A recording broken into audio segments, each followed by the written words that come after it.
Yeah, every single day, every time I pray, I've been missing you, thinking of the day. Assalamualaikum warahmatullahi wabarakatuh. Selamat pagi Bapak dosen dan teman-teman sekalian. Pertama-tama marilah kita panjatkan puji dan syukur kehadirat Allah Subhanahu wa Ta'ala karena atas berkah dan limpahan rahmatnya sehingga video dari kelompok kami dapat dituntaskan dengan baik. Tak lupa pula kita kirimkan salawat beserta salam kepada junjungan Nabi besar kita, Nabi Muhammad SAW. Semoga berkah dan rahmatnya selalu tercurah kepada beliau dan semoga kita senantiasa mendapatkan syafaat di akhirat kelak. Perkenalkan, kami dari kelompok 1 dengan judul materi pengertian klausa, perbedaan klausa dengan frasa, dan apa saja sih unsur dari klausa itu sendiri. Baik, perkenalkan kami dari kelompok 1, saya sendiri atas nama Nur Suci, dan rekan saya atas nama Nia Ramadhani, dan rekan saya atas nama Selvi. Baik, saya persilakan kepada pemateri pertama untuk memaparkan materinya. Baik, saya selaku pemateri pertama akan menjelaskan materi pengertian klausa. Klausa adalah satuan gramatikal yang terdiri dari sekelompok kata dengan struktur inti berupa subjek dengan simbol S dan predikat dengan simbol P. Klausa dapat dilengkapi dengan elemen lain seperti objek dengan simbol O, pelengkap dengan simbol bel, atau keterangan dengan simbol cat. Untuk membentuk makna yang lebih rinci, berbeda dengan frasa, klausa memiliki unsur subjek dan predikat yang dapat membentuk suatu gagasan atau pernyataan. Secara rinci, klausa terbagi menjadi dua jenis utama. Yang pertama, klausa independen atau klausa bebas. Klausa ini memiliki makna yang lengkap dan dapat berdiri sendiri sebagai kalimat utuh. Klausa bebas dapat menjadi kalimat sederhana atau bagian dari kalimat majemuk. Misalnya, dalam kalimat dia sedang belajar, klausa dia sedang belajar dapat berdiri sendiri sebagai kalimat karena maknanya sudah jelas. Yang kedua, klausa independen atau klausa terikat. Klausa ini tidak memiliki makna yang utuh jika berdiri sendiri, sehingga memerlukan klausa lain untuk melengkapinya.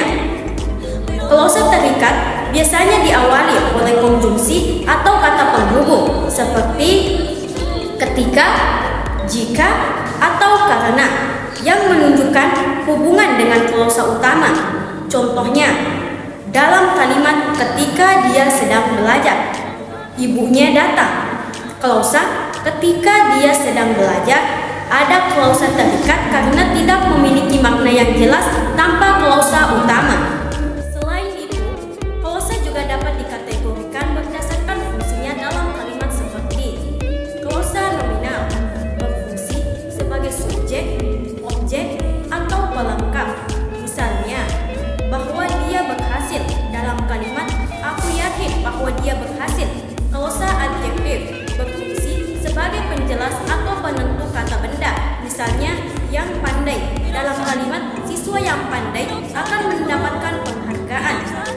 Yang kedua, klausa adverbial berfungsi sebagai keterangan waktu, tempat, sebab, tujuan, dan lain-lain. Misalnya, karena hujan. Dalam kalimat, kami tidak pergi karena hujan. Dengan demikian, klausa merupakan unsur penting dalam struktur kalimat yang membantu menyusun dan memperjelas makna dalam komunikasi bahasa. Itulah tadi pemaparan materi tentang pengertian klausa. Saya alihkan ke pemateri kedua. Baik, saya akan menjelaskan tentang apa sih perbedaan klausa dan frasa.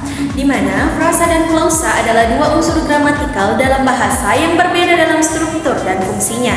Berikut adalah penjelasan rinci mengenai perbedaan antara klausa dan frasa. Yang pertama yaitu perbedaan dari segi definisi dan struktur.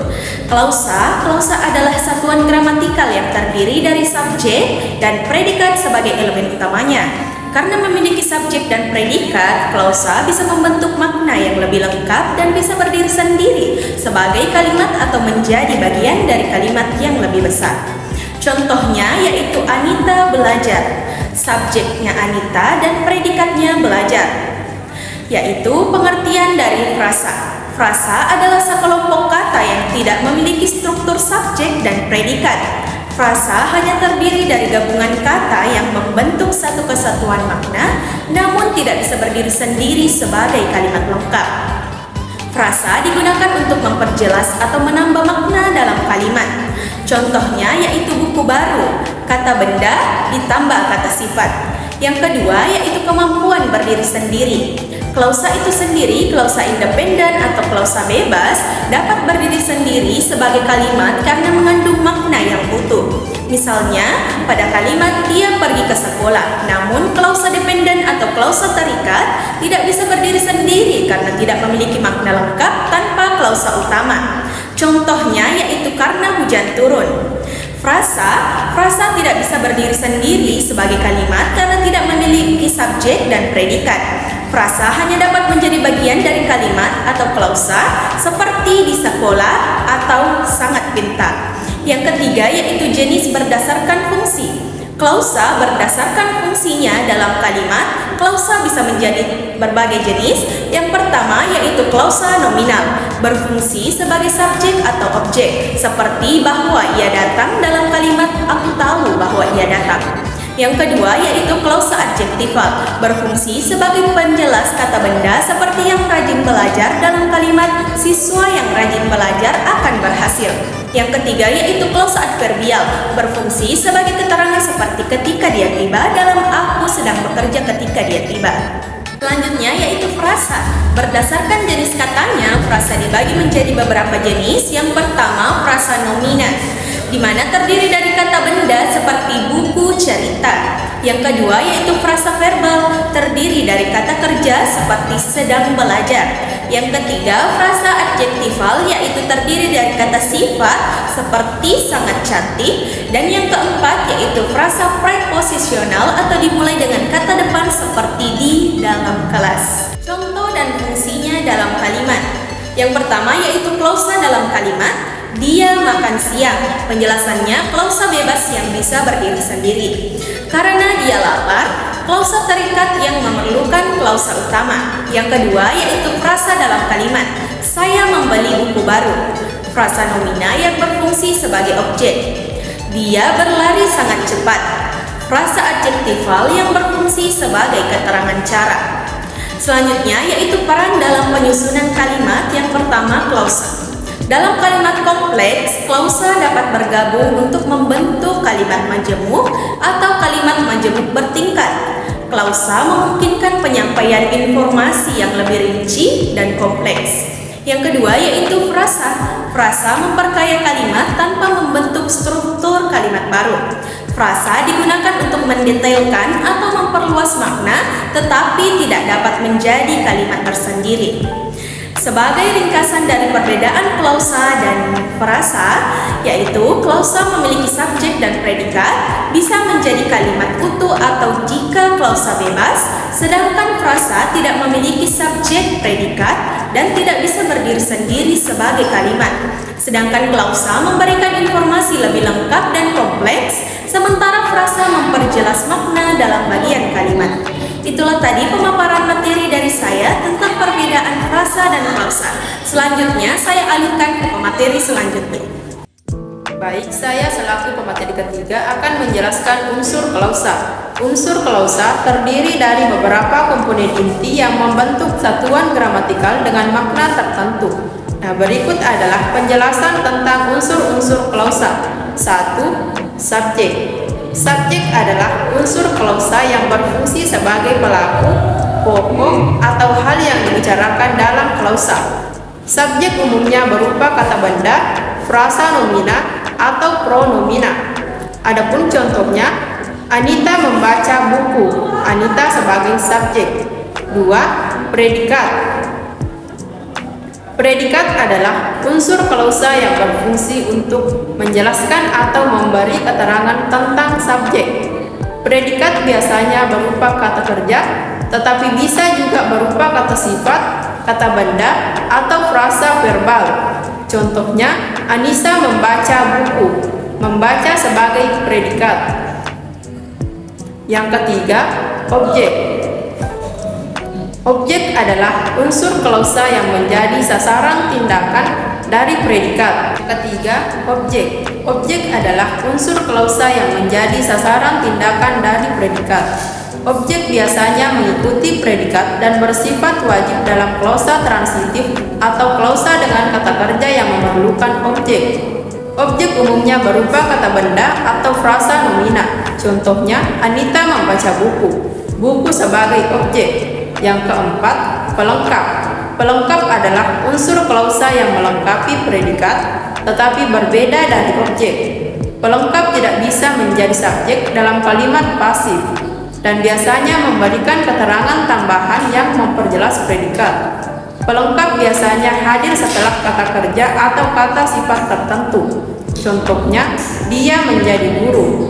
Guru sebagai pelengkap yang melengkapi informasi tentang predikat menjadi. Yang kelima, keterangan. Keterangan adalah unsur yang memberikan informasi tambahan tentang waktu, tempat, cara, tujuan, sebab, dan sebagainya. Keterangan tidak wajib hadir dalam klausa, tetapi sering ditambahkan untuk memperkaya makna. Keterangan biasanya berupa frasa proposisional atau frasa adverbial. Contohnya, Anita membaca buku di perpustakaan. Di perpustakaan sebagai tempat keterangan. Adapun ringkasan fungsi unsur-unsur klausa. Yang pertama, subjek, yaitu menyatakan pelaku atau pokok klausa. Yang kedua, predikat, yaitu menjelaskan tindakan atau keadaan subjek. Yang ketiga, objek, yaitu menjadi sasaran atau tujuan tindakan predikat. Yang keempat, pelengkap, yaitu melengkapi atau menjelaskan predikat. Yang kelima, keterangan, yaitu menambahkan informasi, waktu, tempat, cara, dan lain-lain sebagainya. Nah, dengan kelima unsur ini, klausa dapat membentuk struktur yang jelas dan bermakna.